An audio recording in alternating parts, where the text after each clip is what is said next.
Sup Squares, welcome to episode 10 of my Wonder Wheel series, where we let the wheel decide what game I will play. That's available on the NSO. Today I have the game The Ignition Factor from the Super Nintendo. It was released in 1994. As far as my history with this game, I've never played it before, never even heard of it until I got it on the wheel. So my initial reaction to the game, I thought it was an okay game.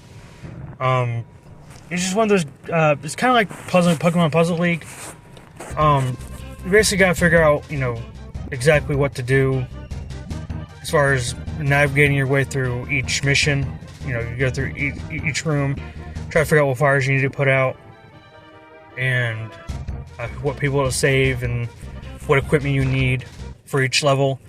Basically, the story of the game is there really isn't a story. It's more of just, you're a firefighter, and you're put into missions to do firefighter stuff. Put out fires, save people, whatever. So, as far as gameplay, so it's pretty simple.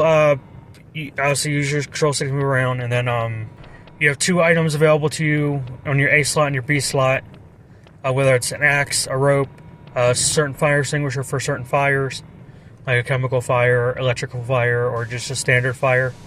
The more you carry with you, the heavier you'll be, so you'll be unable to run faster. Some levels require you to take only certain specific items. But every time you pretty much take all the items with you, just you'll be really slow. And then you also have to go into the menu and swap out items because you only carry two items at a time in your A and B slot. So you basically have to go into your, pocket or whatever you want to call it, or bag, and swap out items. You can only have two at a time. But yeah, it's kind of the same problem with this game. I had, difficulty with trying to figure out exactly what to do, what room to go to, what to prioritize, whether it's saving people first or putting out fires, or, because of the game's older graphics on the Super Nintendo, I had a hard time telling, what fire was coming from was it just a standard fire, or was it just a electric or chemical? I couldn't tell. But I think at the beginning of each mission, the chief tells you, basically hints of what to take with you. For example, if you go to the the business building that's burning down, you gotta save multiple employees and put out chemical fires. He'll say this company uses chemicals, so make sure you bring a chemical extinguisher with you. So yeah, you're basically playing as a firefighter. That's all, and then basically just go through all the stages and beat the game. I guess. I didn't get to the end of the game because I only did one or two levels.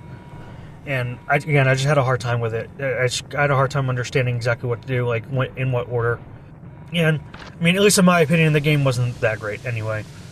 Like I said, I did one or two levels, and I was kind of just done with the game. I don't feel the need to go back to it.